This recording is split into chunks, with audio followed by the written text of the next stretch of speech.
ఓరుగల్లుకు వందనం, ఓరుగల్లుకు వందనం. గ్రామ గ్రామం నుంచి ఈ సంగ్రామ సదస్సుకు తరలి వచ్చిన ప్రతి రైతన్నకు నా ధన్యవాదం. ఇది కాకతీయ పౌరుషాల గడ్డ, ఇది కాలోజీ ఆత్మ గౌరవ గడ్డ, జయశంకర్ సారు పుట్టిన గడ్డ ఈ ఓరుగల్లు. పోరాటాల విల్లు ఎక్కుపెడితే ఓరుగల్లు ద్రోహులకు గుండె జల్లుమంటది. అది మనం తెలంగాణ ఉద్యమంలోనే చూసిన విషయం కూడా నేను గుర్తు చేస్తా ఉన్నా.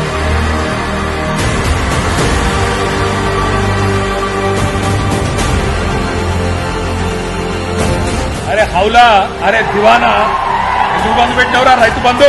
ఇవాళ 3 సార్లు రైతు బంధు కొట్టిన దివానాగాడు ఎవడు? రైతు బీమాను పొందబెట్టిన హౌలాగాడు ఎవడు? 2 లక్షల రుణమాఫీ చేయని దివానాగాడు ఎవడు?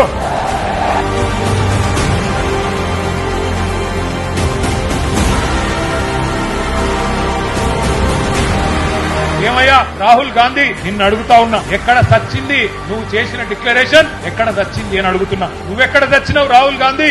నువ్వు నిలబెట్టిన ముఖ్యమంత్రి, నువ్వు ఇక్కడ మాకు అప్పజెప్పిపోయిన ముఖ్యమంత్రి ఏ గాడిది పనులు తోముతున్నాడో అని అడుగుతున్నా నేను.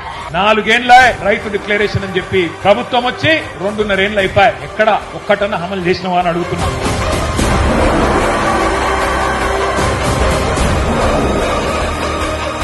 కొడంగల్ కోదామా, ఏ ఊరు కోదామో చెప్పు. ఒక్క ఊరిలోనైనా 100% మంది రైతులు రాసిచ్చిననుకో మాఫీ జరిగిందని శాశ్వతంగా రాజకీయాలు వదిలిపెట్టి పక్కన పోయి కూర్చుంటా అని చెప్పి నేను విజ్ఞప్తి చేస్తా ఉన్నా.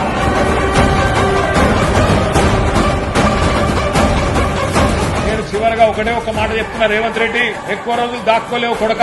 వరి పంట మక్కలు కొంటవా? 70 లక్షల మంది రైతుల చేతుల్లో తన్నులు తింటవా? తేల్చుకో. కేసులు కాకపోతే వానయ్యా ఏం పెట్టుకుంటాడో పెట్టుకోమని దేఖలేంగే.